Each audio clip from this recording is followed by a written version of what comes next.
Happy Monday, everybody, and welcome to the Plug Talk Sports live show. This is episode 209. This is the first of the last 3 episodes of 2025, and then we'll be taking a nice little break until 2026 to enjoy Christmas and New Year's. So enjoy these faces while you can. We got myself, Danny Torres. We've got Brandon Hernandez. We've got Jonka. We got some topics to talk about tonight. The first one, usually we talk about college football and we get into NFL. We will talk about those things. Usually they're first, but we're gonna rearrange it because there is some important stuff to talk about. First, some championships to go around, and first, that's gonna be finally. Inter Miami CF are the MLS Cup champions. It was, I don't want to say 5 years, but 5 years, I believe 4th different head coach, some rosters that were very questionable, successful, sanctions. It's had everything in its 5 years of life. I was part of the organization in 2021, which, guys, look, I was part of the organization in 2021, and obviously during that time, Phil Neville was the head coach. We didn't really have a roster that was competitive, so I wasn't lucky enough to see the MLS Cup come to South Florida as part of the organization, but I was there kind of in growing pains of the organization. It was the second year of life. But I kind of saw the foundations being set. I saw kind of the vision of where they wanted to go, where they wanted to take this. So I'm happy for David Beckham and Jorge and Jose Mas. They definitely really wanted this. They got it done. They were able to beat Vancouver in the final 3-1. They proved me wrong. I wasn't rooting against Inter Miami, but I did say at the very beginning of the year, I did say that Vancouver was going to be the team that won it all. And surprisingly, they made it all the way to the final. You know how these things go in the MLS. It's a very unpredictable league. Things change all the time. The top seed is never really the team that wins the championship. We saw Philadelphia Union was first seed in the East, and they didn't make it. They didn't make it. But yeah, congrats to them. And I'll have some more points, but I just want to open the floor to you guys on this MLS Cup victory. Yeah, honestly, I would probably say one of the biggest markers, because obviously, the Messi mania, this being Alba's and Busquets' last ever game of their careers. A stellar career from international play, club play, obviously, with Barcelona. But what about the guys like Ian Frey from the academy staying with this roster throughout the entire existence of this team? What about Allende leading all goal scorers throughout the postseason?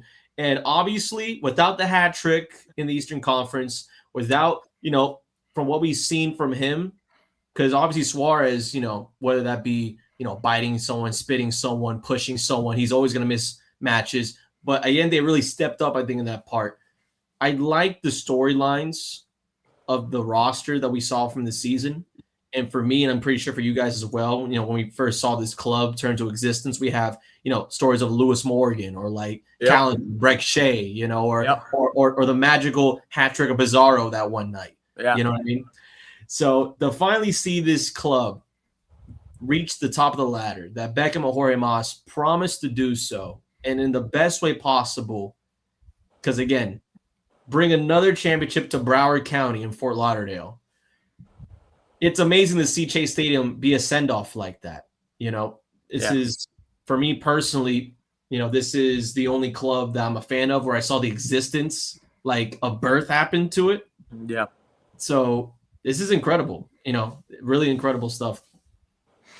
Yeah, I mean, now I'm actually kind of scared for the traffic we're gonna get for the Miami Freedom Park by my house because if that's how you finish the season, heading into next season with a whole new stadium, I don't even want to know how it's gonna be. But yeah, I gotta give credit to Inter Miami, David Beckham, Jorge Mas, the entire staff. Um, like Daniel said, all the sanctions and all the drama, the head coaches, everything, the terrible defenses, the set pieces that we've given up over the Yeah. years. Man, it's finally over. We can finally call ourselves champions. The Messi project has been completed, and probably I think he just signed the extension early a Yep. couple months ago, so he's still here. But I think what really helped this team was Suarez finally, kind of getting pushed aside and getting a younger player in Allende and Salvetti. And you kind of noticed that the offense took a huge step forward because now you got youth, you got speed, you got attack, you got everything. You don't have no offense to Suarez, I mean, if you're listening, kind of slow, didn't make any runs. You just kind of wanted a couple direct shots if Messi could give it to you, but overall, you weren't really giving this team another dimension. Allende and Salvetti gave it to you. Like you said, everybody else in the defense. Mascherano, honestly, this is probably one of the best defenses we've had. Yeah. I gotta give credit to where it's due. We did pretty good this year on defense. Not gonna lie, but yeah, David Beckham. If you guys don't know, I've known him before the team was even made. He went to the restaurant. He gave me a shirt before even the team had a name. I FaceTime Danny, bro. It's been a journey for me actually. Just knowing that we had a team before the name, newspaper, pictures, videos, everything. And now to see that we're actually champions, bro. Honestly, this is a dream come true, bro. This is It's awesome. and let me tell you that connection. It's funny how that connection continued to grow because I remember calling you and I tell you, "Hey, bro, I just got hired at Inter Miami, and now David Beckham's my boss," and that connection kept growing. Um, I will say I agree with Jonka. We had Franco Panizo on Pressing Matters this past Thursday. It was a fantastic episode. Franco's a great guy, great journalist.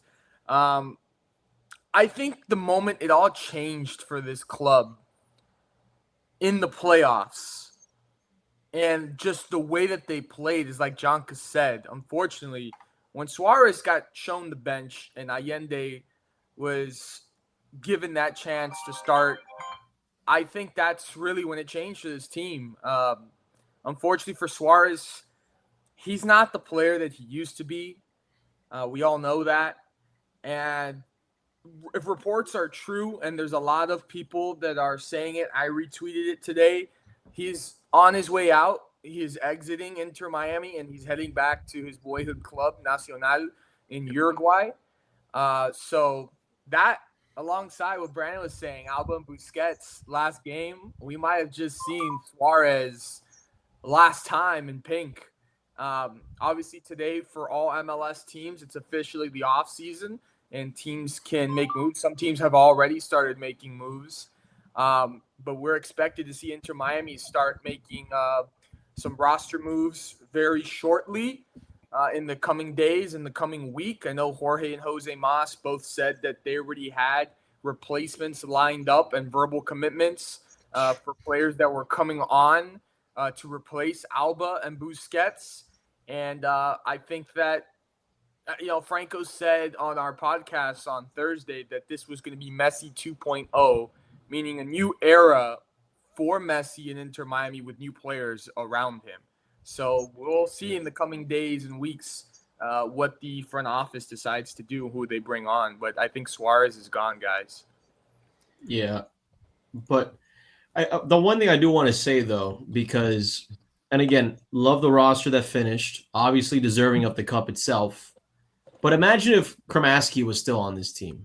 You know what I Yeah. mean? Imagine like we were able to keep some of these guys going to the roster next year. So I don't know who it's gonna be that they bring in. Hopefully age isn't an issue. Thank Hopefully you. it's not like an Yes. older crowd coming in. There is a problem that I told Janka, I told Alex Winley, who's been on this show as well. I told Franco. I was disappointed, and I'm gonna shout out Miami here. I was disappointed in the reaction of the city towards this championship because when the Panthers, and we're talking about hockey in South Florida, hockey, bless you, Brandon. Uh, we're talking about hockey.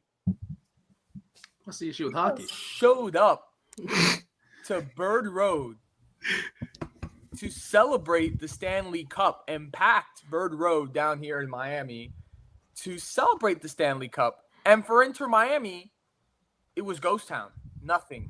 And it's like you haven't really seen a lot of advertisement about come get your hats, come get your shirts. You haven't really seen, there wasn't a lot of people very enthusiastic other than people that were at the game about Miami winning the MLS Cup. And I think it's due to several factors.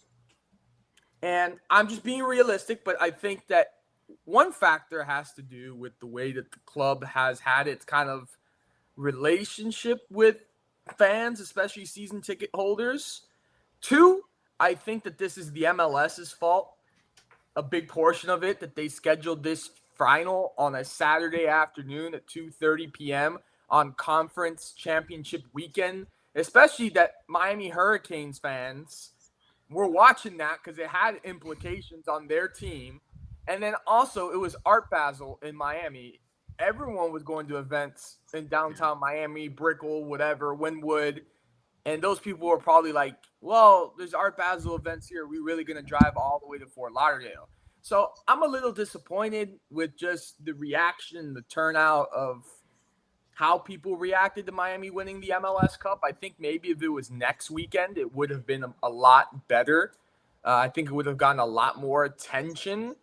And I just wanted to see a better outcome from people in this city reacting to it. I mean, I think soccer is a lot bigger than hockey. I mean, no offense, not taking away from the Panthers, but obviously you have Messi as well. Like, I think the reaction should have been better from the city.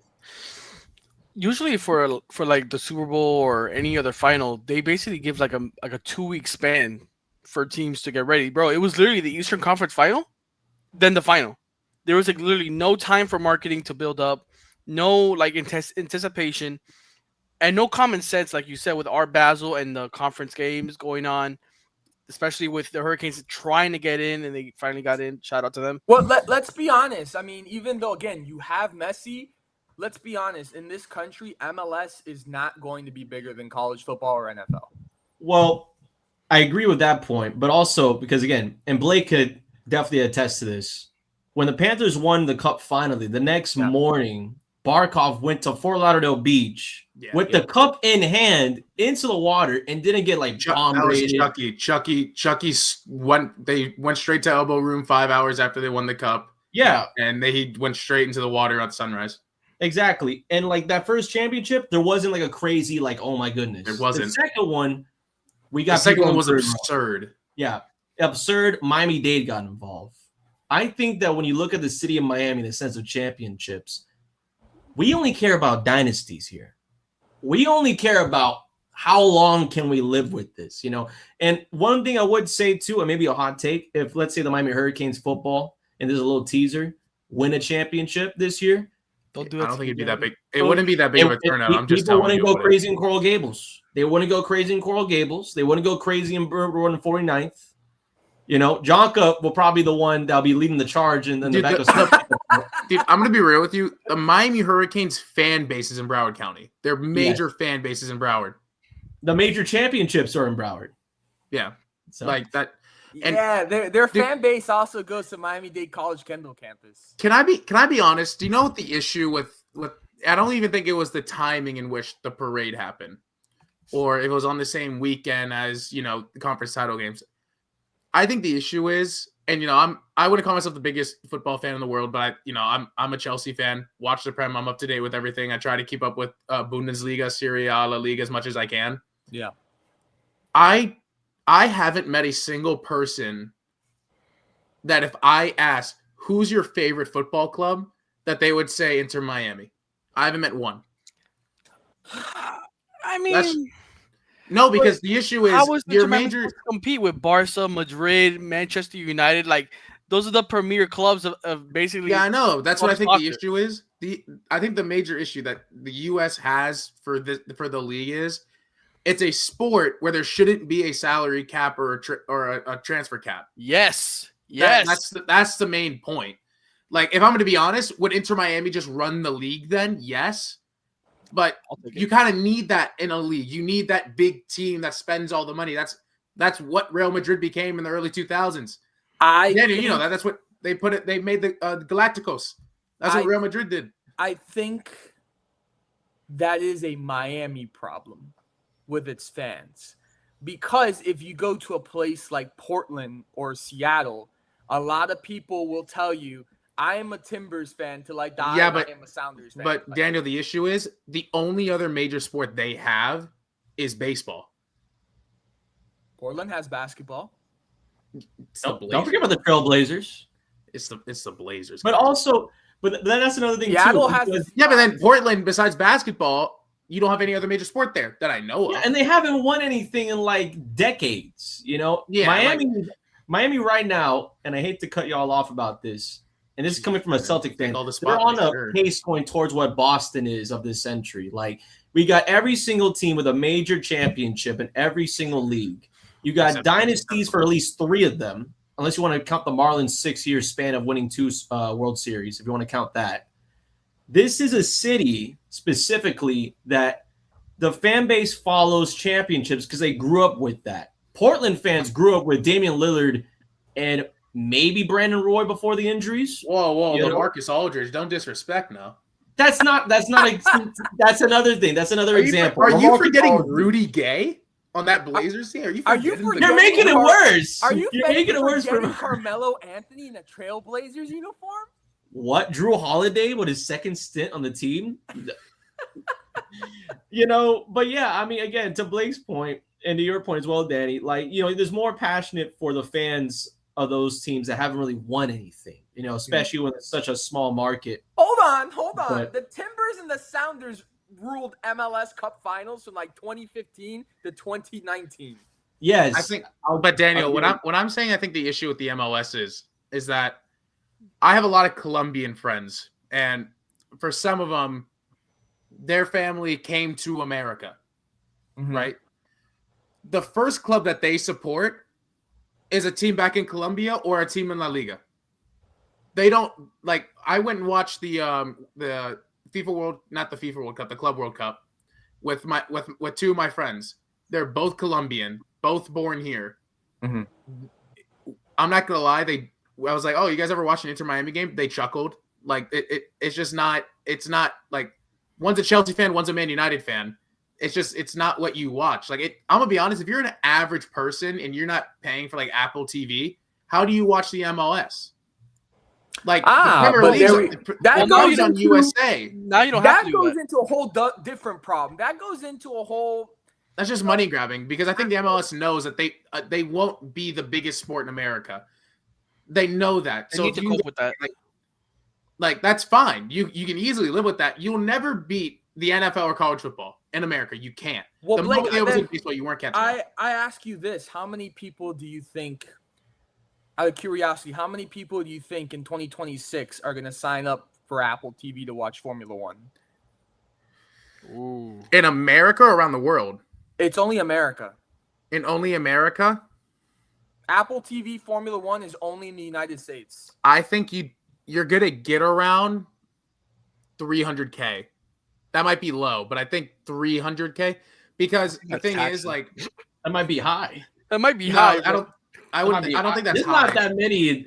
Look, I think no, because you have to think where the races are and where the fans are, right? Like based on fan bases on the data, there's a lot of fans for Formula One's in New York. Like there's a lot of Formula One fans in New York. There's not many in Vegas, because guess what? It's the opposite side of the world for half of the races in Vegas. Like a 6 a.m. start here for me for a race, and Daniel is a 3 a.m. start in LA. Yeah. Right. Like that's tough. And a lot of races, Daniel can attest to this. I have to get up at 5:30 in the morning to watch a lot of races. Dude, when it's Japan week, or China weekend, it's brutal. Bro, you know what the worst part is? Japan week's always my birthday week. And so like I'm there for my birthday and I'm up at like 2:40 in the morning to watch free practice 2 and I'm like, what am I doing? I need to go to sleep. Yep. I got to go out tonight. But the thing is, what F1, the reason F1 even became a thing in America in the first place is because they had a viral Netflix series. Yep. It's the only reason it became a thing here in the first place. Yep. I have a buddy who loves cars. He has a 5.0 Mustang, but he tunes it up all the time, tricks it out. But you know what the issue is? He doesn't care about racing, so he just doesn't watch it. Like, he loves cars and care about racing, so he doesn't watch it. He's gone to a NASCAR event. For someone that doesn't love racing, a NASCAR event's awesome because that's so much torque and horsepower going by you. You feel it through your whole body. Yeah. Formula One's not the same. Formula One's gonna be interesting next year. Well, I know we're gonna talk about that, so I'm not gonna keep going. But no, let's get into that because yesterday, and Blake, congratulations. Come on. It was. I'm not gonna lie. I don't know about you, Blake, but my eyes were watery. My eyes were watery. Lando Norris won his first ever Formula One World Championship, and the reason why my eyes got watery is because you start thinking like the story of this guy, you know, just being a little boy having dreams of winning an F1 World Championship, and then finally does it. It ends Max Verstappen's 4-year reign as champion. It's the first non-Red Bull or Mercedes driver to win the world title since 2009. The last McLaren, listen to this, and Jonko will appreciate this. The last McLaren driver to win a world championship was Lewis Hamilton. Mm-hmm. Well, should have been Fernando Alonso, but they kind of screwed themselves out of that. Yeah. I'm sure he wishes he was driving that Mercedes. Yeah. I got into F1 in 2021. Great year to get into F1. that was a fun one. But I became a McLaren fan because Lando Norris was just on like YouTube and stuff. So I was like, oh, I know this guy. I'll watch him and support him. So you kind of go through it with him. And I don't know how much Jonka and Brandon, how much you guys watch F1, but Lando Norris isn't the typical F1 driver. F1 drivers are the cockiest people you've ever met in your life. You know how people always say like Air Force pilots are the cockiest people in the world? Well, that's what F1 drivers are. They feel like they're flying planes out there, right? They believe in their own sauce. Nothing's better than them. You can't do better than me. Lando's the opposite. Lando doubts himself in everything. Yeah. Like, the first thing he said in his interview was, I'm just happy I made other people happy. And then the interviewer told him, stop, you just won the world title. Like, you need to be the one happy. And so that was good. But he's been with McLaren through a lot of dark times, especially recently. Yeah. Like, McLaren, the first ever F1 race I got to go to was Miami 23. Do you know where McLaren was to end that race? They finished the race, by the way. No accidents or anything. There was one retirement. They finished 18th and 19th, and they were almost 2 minutes off first place. Yeah, yep. It was rough. And then last year you start seeing it. I'd say for half the season, McLaren had the best car last year. This year, McLaren out the blocks builds an absolute rocket ship. McLaren owns the track records for 8 tracks now, just off of this season. There was issues with this season for sure. We're in the ground effects era, so the Venturi tunnels have kind of ruined this regulation setup we have because they're creating turbulent air, and these cars need clean air to go through. And if there's not clean air, then it's hard to drive. But Lando, through the whole season, even when Data can attest to this, there's a loss of form. He's not there. He's not there. He was finishing second or third every single time. Yep. That's what it takes to be a world title contender and a champion.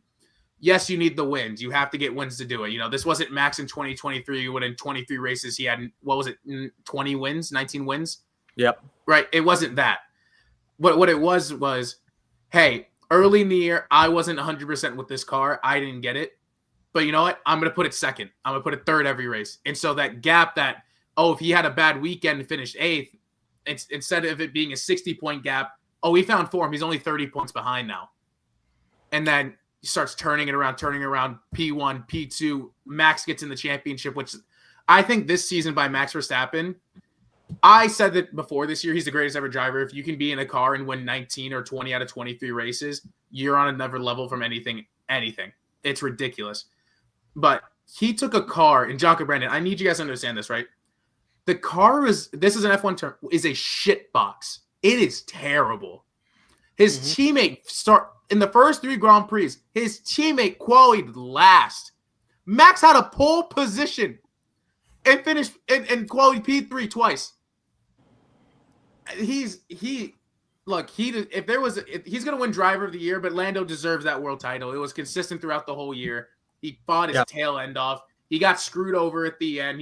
He should have won the championship after Vegas, if we're being honest, but he fought his tail off, and I was so happy to see it because I mean, you see the clips of Lando after his first ever season at the end, Abu Dhabi. He's crying because his race engineer is crying because Lando's 19 years old. He's just a kid, and then he's now in the car, a man. He's there with his family. He's there with his girlfriend, and he's crying because now he's the world champion. He's the best. You can't tell him he's not the best for just this season.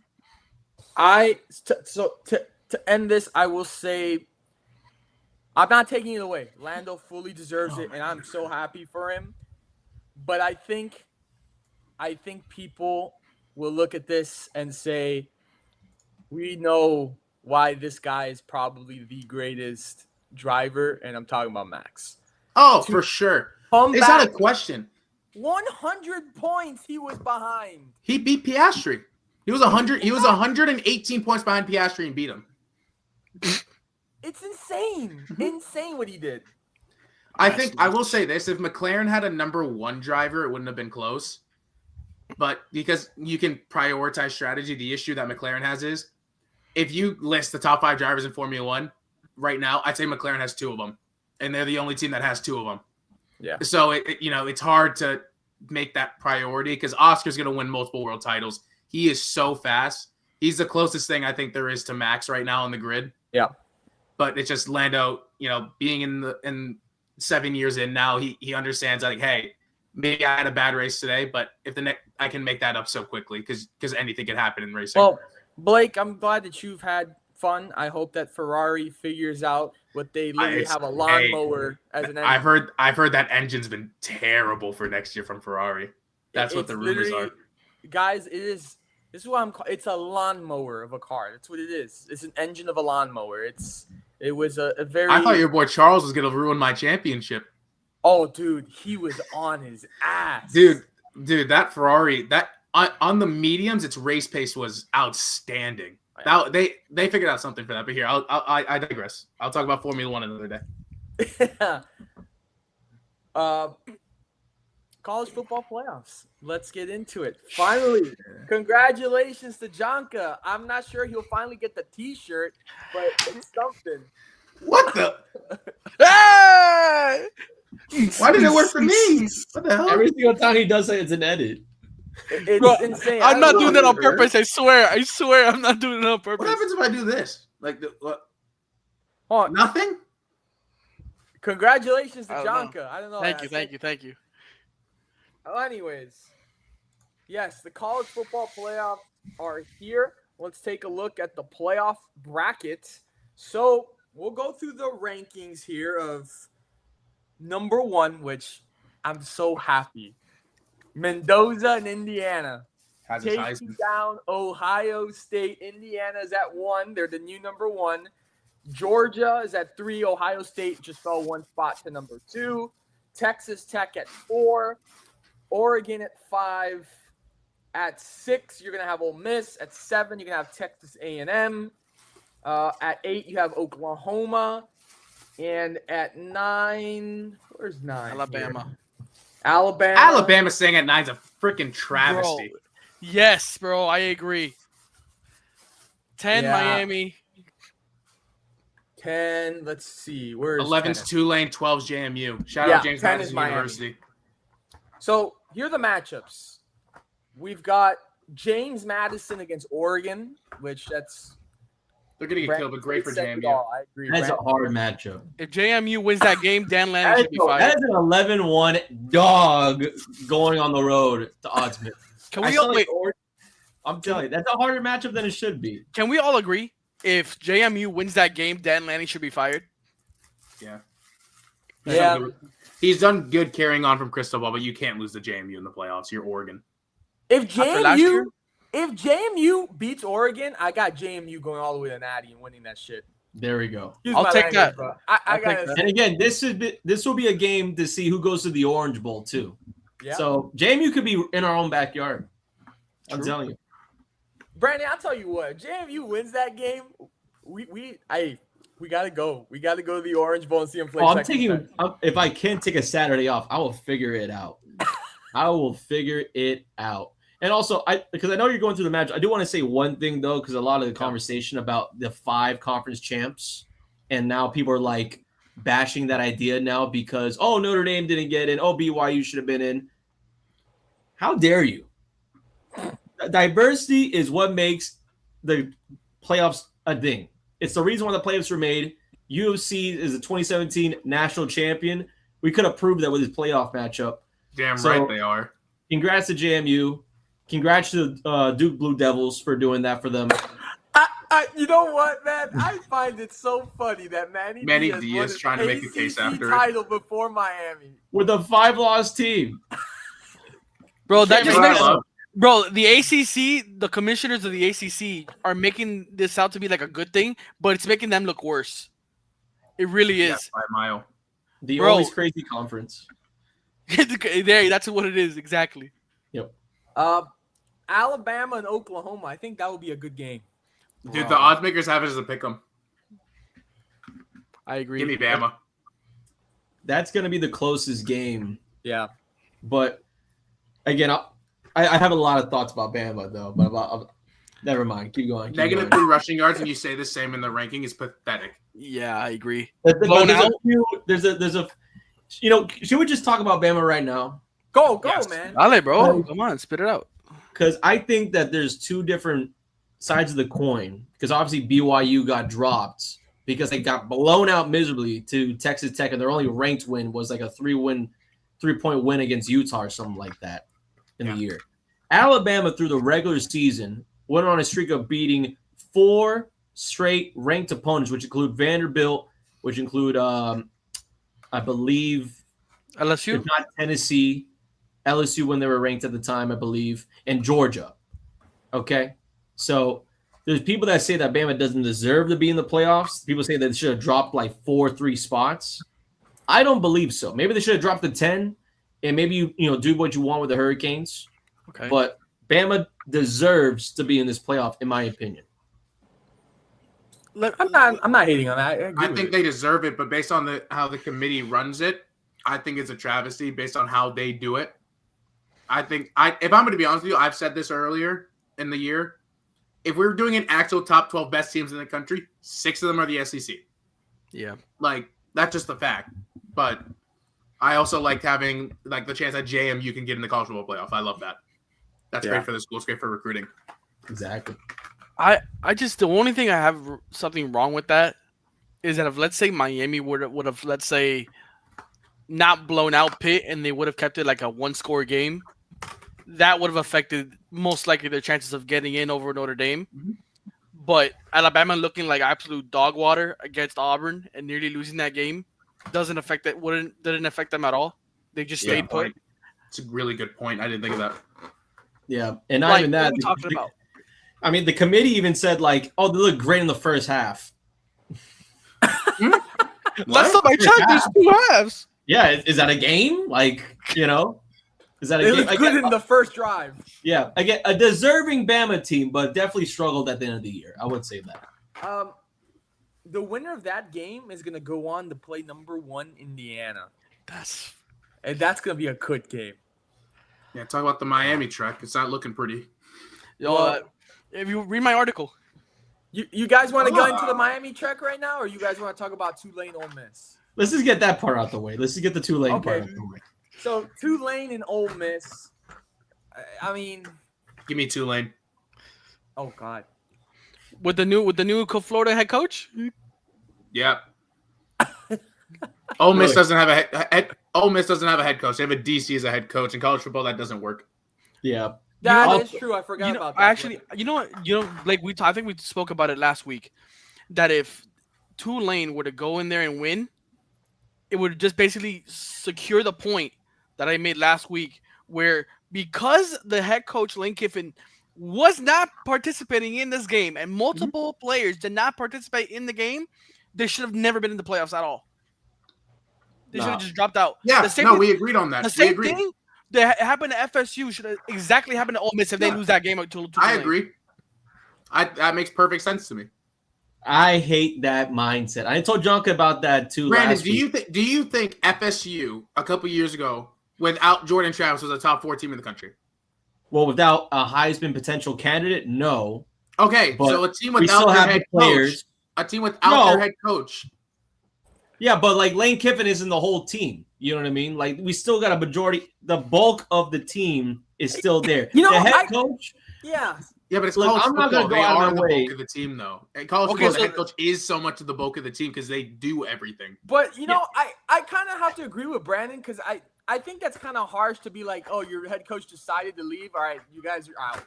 Yeah, Jordan Travis compared to a guy on the sideline calling plays, and he's not the only person calling plays. Lane Kiffin's not defensive coordinator, the offensive coordinator.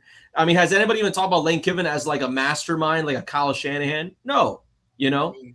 Jordan Travis is that's because he has so much bad stuff around him. But Lane Kiffin is an offensive play caller and he's a damn good one. Like that's just a fact. He's a really good offensive play caller. Well, whatever it may be, Jordan Travis, when he was not on that roster for Florida State, we saw Florida State dropped. The committee, after 1 week after the Egg Bowl, with the Lane Kiffin news, raised Ole Miss over Texas A&M, which shocked me more than anybody because I had Texas A&M winning the SEC. But I'm telling you, though, also go Gators, but Tulane's going to get swamped. No pun intended. John Summerall hopefully comes over here to help out the recruiting class.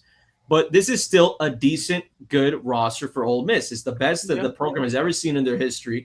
And I just don't want to believe that because one guy left, and let alone, again, the offensive coordinator is going to be staying for this playoff push before he goes to LSU.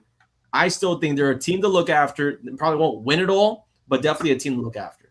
I don't think they make it past they win this game. I think they win this game. They got Georgia next, so I don't think they beat Georgia, to be honest. Yeah. And now, dude, here's the thing, right? In college football, the head coach does basically everything off the field. He does a lot of the picking for recruiting. Of course, you have scouts that go look and your athletic director, but at the end of the day, it's head coach. Head coach makes that decision, right? That's why in the NFL, you can just rotate head coaches if you really want to because they just organize the players that are in front of them because the GM takes care of everything off the field. Lane Kiffin brought all those players there. They're all there. Players don't go to schools. They go to coaches nowadays. You go to a coach. These players are not at Ole Miss because they love Ole Miss. I'm going to say the majority of them are there because they love Lane Kiffin. That's fair. And if your head coach isn't there, that recruited you, that fought for you to go there, you're gonna have a lack of confidence. You're not gonna be as into it, even if it is the playoffs, right? We've seen in the NFL that like back in the day, OBJ taking guys out on a yacht in Miami week before playing Green Bay in the playoffs. Yes, but at the same time, if I'm an athlete, right? I'm on a team. I'm in the freaking college football playoffs. Because of Lane Kiffin? Am I really gonna be sitting on the couch and be like, I don't want to play this game because I don't have my coach? But not even that. Not even that. No, like, I gotta tell you right now, he should have done it. But don't you think the locker room has changed though? The mindset. This guy left us. I saw every single player on social media. Oh, Lane Kiffin, he's a rat. That's not he. Oh, well, he was just wait. Most of them are didn't want him to stay. I'm telling you, this team is playing not for Lane Kiffin, but to show they don't need Lane Kiffin. That's what I saw from this team and the reaction from the whole program once he left on that plane. I'm just saying, you could be right. I don't think so because there's going to be at least 12 Ole Miss players that are at LSU next year, at minimum. Next year. Exactly. But if they already know they're going there, they're checked out. You have to think, right? How many guys on Ole Miss's football team are probably going to go to the NFL in the next year? About 5. About 5 or 6? Yeah. Okay. So maybe 6, 7. Okay. I'm going to leave. Think about it like this, right? Remember the whole thing, like we always talk about, especially as UM fans, the Willis McGahee situation, right? Willis McGahee was going to be a first-round pick, tears his knee up, isn't a first-round pick, still becomes a good NFL running back, but not what he was going to be. The guys don't care about playoffs in college once they know they're going to be a top draft pick. They don't, because they're going to make more money next year. They care about the money for most of them. That's what it comes down to. Like, I'm sure these guys don't get paid bonuses if they make it to the quarterfinal of the college football playoff. Like, but guess what? If I go second round in the draft and I don't play bad in the playoff, well, I'm going to get that signing bonus and I'm going to be getting paid, second round, like early second rounds, like $6 million, I think, something like that. Yeah. I just find it as if the person, they might say they hate Lane Kiffin. I just think there's going to be a loss of attitude because I think Lane Kiffin being this, I'm not going to say a bad word, being the person he is, having the history he has, it brings an edge to where you feel like you kind of got to hold something up, right? Like my high school coach was not a fun guy, right? You would have hated my high school football coach, but that made you as a team that have like an edge. Like it made you like want to hit something almost. Like I feel like Lane Kiffin brings that also, but I could be wrong. Give me Tulane with the plus points though. I don't know. Look, maybe it's just me, but I'm a competitive person. I like winning, and that's why you're a Dodger fan. Just as a grown man, I'm not gonna sit here and be like, well, I don't care. I'm just gonna go out there and get blown out because I don't care because Daddy Kiffin left me. I mean, I'm not. That's just not me, and I'm sure that there's guys in that locker room that just not gonna be like, well, I'm going to LSU next year, so let's just get blown out. I mean, that's perfectly fair. Like, I don't think that's I think that's completely reasonable. But at the same time, right? Think about it like this. Like, go back to when you're 20, 21 years old, because that's how old these guys are. You're at a party with your boy, right? Your boy leaves the party. Are you staying at the party? Probably not. Your boy's gone. You're going to go hang out with your boy now. Right? Unless, like, you have more than one friend. Well, of course. But I'm like, if you went to this party with your boy, right? Like, you and your, like, let's say, Daniel, you and Brandon went to this party. Wait, actually, hold on. We have a perfect example of this. What happened to Notre Dame when Brian Kelly left? What do you mean? Playoff team. Brian Kelly leaves to LSU. Everyone thinks that everyone's going to leave with Brian Kelly. Then guess what happens? They go in-house, gets Marcus Freeman, and they go to a national championship appearance a few years later, if not the next year. That is true. Yeah, and I'm not saying that Ole Miss is Notre Dame, but what I am saying is Lane Kiffin is not Ole Miss. And I think a lot of people, especially throughout the process, the way that the media has put her down, people think that Lane Kiffin seem like he's Ole Miss. They make him seem like he's Ole Miss, and he's not Ole Miss. He's just 6 years there, you know? So, and also another thing, because obviously this is a little bit away from the college football playoffs talk, but because I talk about Lane Kiffin, especially with Jonka on sidelines, which of course you'll be able to see every single Tuesday. When I look at the LSU job, yeah, sure, better recruits, all that stuff. Even if Lane Kiffin brought all the guys from the program of Ole Miss and transfer them in, LSU is not going to be a guaranteed playoff team. Okay, they're not going to be close to a playoff team in the next 2 to 3 years. It's going to take time to build that program, because what Brian Kelly did to that program and the expectations of that program after Joe Burrow left, it's hard. Daniels left. He buried him. Also, and again, a Heisman candidate guy that didn't even see the playoffs. Okay, that's the time. He was a Heisman winner. Yeah, Heisman winner too as well, and didn't get to see the playoffs. So that's another thing too, that Lane Kiffin and LSU, if you go to that program, it's a rebuilding top tier program, sure.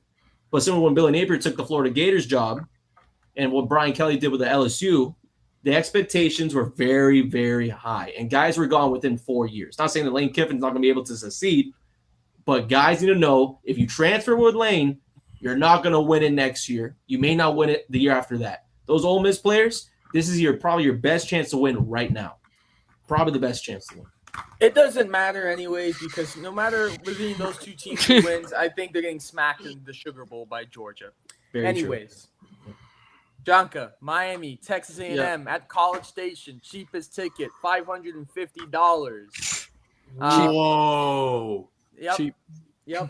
That's a bargain. Winner of that game goes to the Cotton Bowl with a date with the Ohio State University. My God. Jonka, talk to me. How are Yeah. you feeling about those canes? I mean, I'm grateful that we made it, but now I'm worried that I might end up still without a t-shirt. Um, we I put a lot of money. You're not going to get a T-shirt, buddy. I'm sorry. hey, it's You okay. can get one through FIU in the First Responders Bowl against UTSA. Yeah? There we go. I have very few options left, but I only see very few ways Miami could win this game, but it's gonna have to be through pressuring Marcel Reed. Don't let big plays happen, and I would have to say protect the edges, because if you can do all that, I feel like you can cause turnovers against Marcel Reed, who has been known. I think he has like 10 or 12 interceptions this year, and most of them came when he got pressured. And you got Akeem Mesidor and Ruben Bain, who are two first round picks. You named two Miami strengths there in keys to win. Exactly. So I'm like, that's the key. But if you somehow some way allow Texas A&M to stay in the game, and we saw that 30-point comeback against South Carolina, they can get hot. They're at College Station. They're at home. They got the people behind them. I mean, they got Casey Concepcion, who's a dog. That 12th man's for real there, man. Bro, it's gonna be a very tough game for Miami to win. But I don't know, like the same thing with Ole Miss. Like they feel like they have a chip on their shoulders. Like, oh, do we deserve to be here? We need to show, the college football committee that we need to give them the respect that they let us come in. Now we gotta show them that we win. But at the same time, Texas A&M has gone this kind of little bit representation where their defense is good, but their offense is kind of mediocre. Like the only person you could possibly say on that defense is good is Cassius Howell, the first round pick projected edge. But overall, I feel like the only two good players on that offense is Casey Concepcion and Ruben Owens, the running back. Besides that, I don't see any big play makers on that offense on the Aggie side. That's the one thing I could see Miami really doing something to them. I have it right here. Texas A&M's run defense is ranked 38th. Miami's run defense is ranked 7th. So you can stop the run, and you can get pressure on the QB. You can create some havoc. And I don't know. I was watching the Texas game, the South Carolina game, and the Notre Dame game. They went up. Marcel Reed was throwing some questionable throws when you got pressure on him. And I'm going to keep repeating it. If Ruben Bain and Akeem Mesidor can get to him, it might be a long night for the Aggies. But at the same time, Miami has been known to keep these games close for some unknown reason. Shout out Mario Cristobal. Which is why the one thing I put for the offense is if you have the opportunity to run the score up, run the score as high as possible, just in case Mario Cristobal does, excuse my language, shit the bed and allow teams to come back. The score is so big that it doesn't allow it to happen. And the running game with Mark Fletcher and Gerard Pringle and everybody else, I think we'll be there because just like I said, 38th in the country in running defense. But I want to hear like your guys' takes because I can go through this all day, but well, I truly do believe in the Hurricanes defense though. For me, I've been saying throughout the entire year, love Texas A&M. They should be one of the top teams in the nation. Obviously, the loss to Texas has put a lot of light, but at the same time, the close one to South Carolina put in a very much way that this team can, in any other circumstance, whether down 30 or they're on the road, whatever it is, they can answer it back. So Reed is the real deal. Elko is a real head coach to worry about, obviously. But when you look at Miami, though, this was a team that used to be number 2 in the nation. And from what we've seen from them, the consistency has been there. Carson Beck has been consistent. Malachi Toney, true All-American freshman this season. ACC Freshman of the Year. And you can keep on going. This is a team with a lot of Sunday players, not Saturday players, Sunday players, and especially on the defensive line. When you look at what the O-line is talking about for Texas A&M, the Aggies not respecting, saying that Ruben, it's not even – that's a crazy soundbite. That's a soundbite Chris Paul's going to have written on the walls of the plane towards College Station. Yeah. I really do like the idea that Miami could probably win this game on the road. We've seen a home and home type of matchup between Texas A&M and Miami before, and the home team's always won. Something's got to give. Something's got to change. I think the Hurricanes playing the best style of football, and as Jonka said, run up the score type of offense. You got to. You got to, but you can't toy your food. You just can't. The spread Carson is Beck throwing 4 interceptions against Louisville. We saw that. the spread is And 4 the right now. odds at 4. And they're giving the Canes like a 45% chance of winning this game. It's probably going to be honestly. Home team gets 3 points. Mm-hmm. Guys, I'm telling you, by the second half, this is a guarantee. Malachi Tony will throw a touchdown in this game, and it'll probably be a 2-possession type of game going to the fourth quarter. Hurricanes on top. I like the Canes in this one. The Canes on the road, and quite frankly, a Canes team that last time playing in the state of Texas, lost in overtime. They will win in the state of Texas this time around. I forgot who was our quarterback the last time. I think it was 2 years ago because we did a back-to-back. We won in Miami, but we lost in College Texas Station. A&M. But Yeah. I know. But who's the quarterback for us? I think was it Tyler Van Dyke? Probably was Van Dyke, and Devon Achane was the running back for the Aggies. Yeah, I mean they don't have an HN and we don't have Van Dyke, so I can see this game. I mean they had Jimbo Fisher as their head coach, so I'm not gonna. I can't say anymore because Jimbo Fisher was trash. But hey, but Jim Bob over there in FSU owned Miami, so I mean yeah, we were trash there. you guys know, and you guys will probably say, "Wow, have you found Jesus?" I have found Jesus a long We time found ago. baby Jesus. I'm not a fond supporter of the Hurricanes. I did say they deserve to be in. They're in. But I will say I think they do win this game on the road. I don't think. Oh wait, hold on. Nah, he just disrespected the shit out of me. Hey, screw this guy. Yo, ban him. No, ban him. Ban him. What the? Nah. Like, As it's a coming in. barber, Just give I it love time. this Just show. give it time. Every stage of beard growth. Yo, dude, focus on cutting hair. Stop talking about beards. Oh Wait. Polar God. Knights. I gotta ask him. Polar Knight, who has the best beard of all of? Well, sorry, Blake, but out of us three, who has the best beard? Brandon, fuck you, Daniel. There we go. There There we you go. I appreciate you. I gotta tell my mom that because she sometimes is not. We know. Beard. I mean, I know. You see this? This is 2 weeks of growth, by the way. Blake, you look like a 2-year-old. This is 2 weeks of growth. Damn. You Give need it the to whole shave year. more, Make that New Year's resolution, man. Just Dude, let I it go. can't. I have a giant bald spot under my chin. I can't let it grow. bro. I feel you. Brandon looks like a Marine that's been fighting it out in Afghanistan. Yeah. Hey, Brandon I'm looks back like he's pro a chin club. strap on. You get it. 22. Oh I'm man, almost in my mid-20s. bro, you're getting shot at by a guy named Polar Knights. I'm gonna be 23 in 4 months. Like Welcome to Plug Talk Sports, baby. what the shit? You know what? Daniel, can I tell you? I honestly, all right, back to sports. Take this shit off the screen. Jesus Christ. I'm gonna be honest, right? If Miami was on the other side of the bracket, I actually think they could win the title. But I'm also of the opinion I don't think Indiana is better than Ohio State. So I think Ohio State walks Miami if Miami beats Tech. Like I think Ohio State beats them by 20. I can second that. I mean, I think I it's would more be likely. surprised if it's not a blowout. Yeah, I think it's more likely in a neutral site Miami beats Indiana than Miami losing within 2 scores to Ohio State at a neutral site. I'm glad you brought that up. I personally think Ohio State played their worst game of the season against Indiana, and it's not even like they were outcoached or outplayed. They were just in the wrong spots at wrong times. Like we saw what happened to the Dolphins earlier in the year. Like what? No, put him on the screen.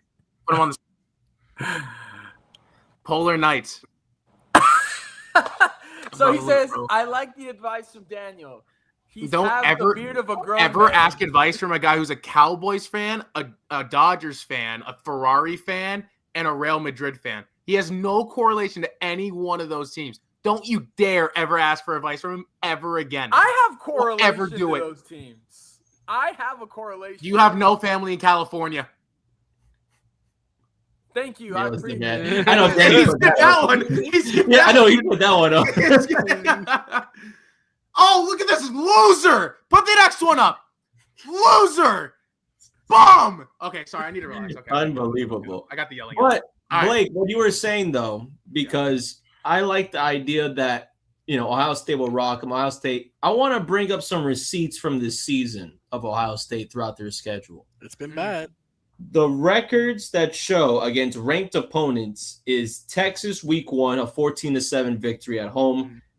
The Big House on the road, very impressed against a number 15 Michigan, 27-9. And that Michigan team was they pulled it together at the end of the year. That was an actual good Michigan team. It was an actual good team.